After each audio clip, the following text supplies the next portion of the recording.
Retombée d'intenses activités du président de la République Félix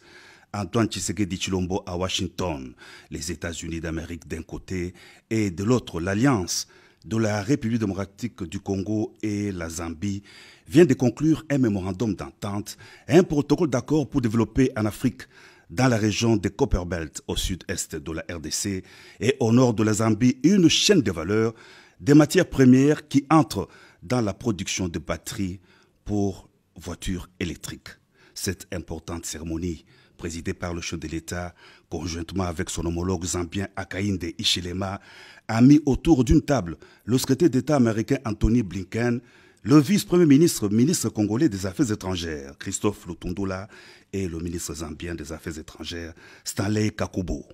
Il s'agira de créer une industrie de transformation de ces matières premières stratégiques sur place en RDC et en Zambie. Les États-Unis pourront apporter leur technologie et une part des investissements.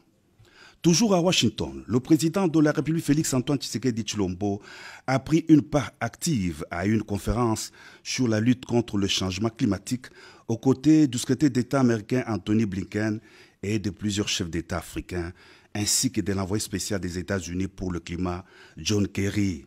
Dans son allocution, le chef de l'État a souligné l'urgence de l'enjeu climatique, la place de la RDC dans la stratégie mondiale de lutte contre le réchauffement climatique et l'obligation pour les pays industrialisés de tenir leurs engagements quant au financement de l'adaptation au changement climatique des pays africains, victimes innocentes des dérèglements du climat. Ces derniers étant désireux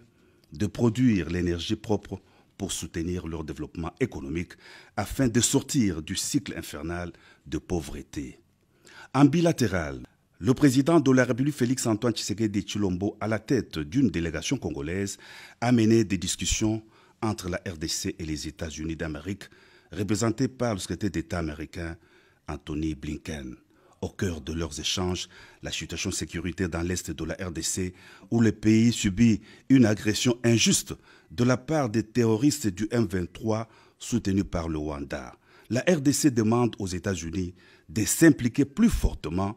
dans la résolution de cette crise, notamment en prenant des sanctions contre le Rwanda qui soutient le M23. Les deux parties ont réitéré leur soutien aux deux processus diplomatiques, à savoir celui de Nairobi et la feuille route de Luanda.